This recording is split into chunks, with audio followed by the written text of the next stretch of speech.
Hello friends, मी ज्योती किचनमध्ये आपणा सर्वांचं खूप खूप स्वागत करत आहे। मी आज वांग्याचे भरली वांगी कशा प्रकारे बनवायचे ते तुम्हाला दाखवणार आहे। आणि त्यासाठी मी 6 ते 7 वांगी असे काप करून घेतले आहेत। असे व्यवस्थित त्याचे काप करून घ्यायचे, जेणेकरून आपल्याला त्यात शेंगदाण्याचा कूट मसाला घालून व्यवस्थित भरता यावं। आणि एक कांदा बारीक चिरून असा घेतला आहे, एक टोमॅटो घेतला आहे, मीडियम साइजचे दोन्ही साहित्य आहेत, आणि एक कढीपत्त्याचा ढाळा घेतला आहे। आता हे सर्व साहित्य आपण रेडी करून घेऊ। आता एक प्लेट मध्ये मी लाल घरगुती चटणी घेतली आहे, लाल तिखट पावडर 1 चमचा घेतला आहे, चटणी ही 1 चमचा आहे, गरम मसाला 1 चमचा आहे, धने पावडर 1 चमचा आहे, आणि अर्धा चमचा लहान हळद आहे, आणि चवीनुसार मीठ। हे सर्व साहित्य मी एकात घालून घेतलं आहे। यात आता आपल्याला शेंगदाण्याचा कूट केलेला हे घालून घ्यायचा आहे, आणि ह्यात थोडं त्याचं मिक्स व्यवस्थित तयार होऊन जे आपल्याला मिश्रण आहे ते वांग्यात भरता यावं यासाठी 1 चमचाभर यात तेल घालून घेऊया आपण। आणि हे सर्व साहित्य आता आपल्याला एकजीव करून घ्यायचं आहे। अशा प्रकारे असं केलेले वांग्याचे सरसरीत किंवा भरली वांगी ही खायलाही खूप छान लागतात आणि टेस्टी लागतात। हे आमच्या पद्धतीचे आहेत, म्हणजे एक गावरान पद्धतीचे म्हटलात तरी चालेल। या पद्धतीने कसे बनतं हे तुम्हाला मी दाखवत आहे। हे अशा प्रकारे ह्याचं सारण तयार होतं। आता ही वांगी मी पाण्यातच अजून ठेवली आहेत, ही आता घेऊन यात आपल्याला हे असं सारण भरून घ्यायचं व्यवस्थित। जितकं बसेल तितकं यात सारण भरून घ्या।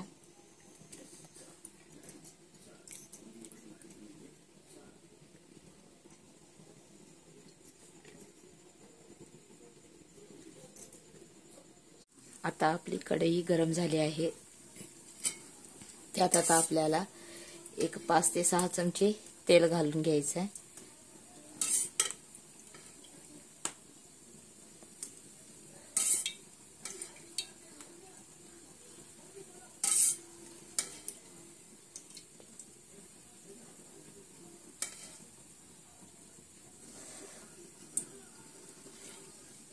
सहा चमचे मी तेल घातलं आहे।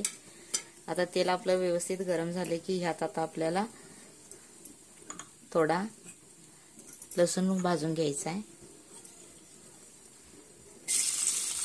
लसूण मी 3 पाकळ्या घेतल्या आहेत, ते व्यवस्थित बारीक कुटून घेतले आहेत। आपल्याला जास्त लसूण करपून घ्यायचा नाही आहे। त्यातच आता आपल्याला हे कांदा आणि टोमॅटो घालून व्यवस्थित असं परतून घ्यायचं आहे।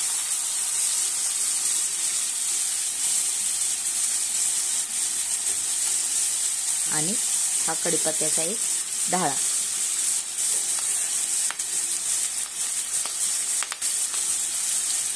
हे चांगल्या प्रकारे आता आपण परतून घेऊ।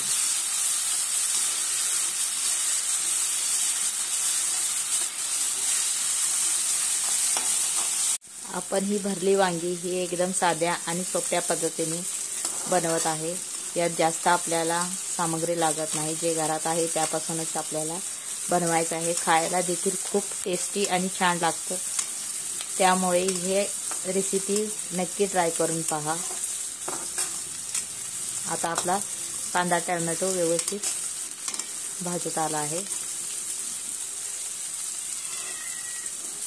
लसूण जास्त पहिला भाजून घेतला नाही, कारण ते कडू झाले की मग नंतर भाजीची चव बदलून जाते, आणि तेलात कांदा आणि टोमॅटो भाजता लसूण ही भाजून व्यवस्थित तयार होतो। म्हणून जास्त असा भाजून घ्यायचा नाही, थोडा अरतकचा झाला की लगेच त्यात आपल्याला टोमॅटो आणि कांदा घालून चांगल्या प्रकारे असा परतून घ्यायचा आहे। हे पहा, कांद्याचा आणि टोमॅटोचा रंग सुद्धा आता बदलला आहे। आता आपल्याला ह्यात ही भरलेली वांगी टाकून घ्यायची आहेत। त्यात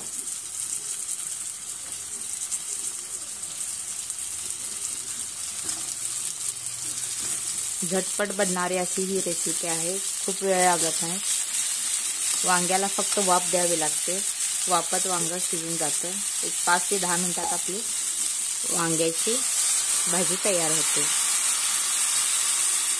तुम्हाला हवा असेल तर आणखीन थोडं पाणी घाला, किंवा फक्त सुकं करायचं असेल तर थोड्या पाण्यातच त्याला वाफवून घ्या, तसंही चालतं. मी थोडंसं त्यात रस्सा बनवणार आहे, त्यामुळे थोडे आणखीन पाणी घालत आहे. आता ह्यावर आपल्याला प्लेट ठेवून एक 10 ते 15 मिनिटात बारीक गॅसवर असं शिजवून घ्यायचं आहे. आता 10 ते 15 मिनिटं झाले आहेत. आपलं वांग शिजले काय हे पाहू. हे पहा, अशा प्रकारे आपलं वांग्याची भरीत बनतं, भरली वांगी.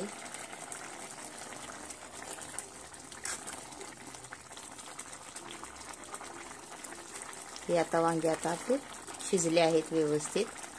आता ह्याला आपण काढून घेऊ. अशा प्रकारे आपली भरले वांगीचा रस्सा तयार झाला आहे. तुम्हाला ही रेसिपी कशी वाटली आहे हे कमेंट करून कळवायला विसरू नका. आणि ही रेसिपी माझी जर आवडली असेल तर माझ्या चॅनलला नक्कीच लाईक, शेअर आणि सबस्क्राईब करायलाही विसरू नका. ही एक रेसिपी पहा. आणि भरली वांगी बनवण्यासाठी आपल्याला मीडियम साईजचीच वांगी घ्यायची आहेत, खूप मोठी घ्यायची नाहीत. जर मोठी घेतली तर ती जुना असू शकतात, जेणेकरून त्यात बिया तयार झाल्या असतील. ही कोवळी वांगी आहेत, एकदम मऊसूत अशी त्याची आमटी किंवा रस्सा तयार होतो. खायलाही खूप टेस्टी लागते आणि नक्की करून पहा.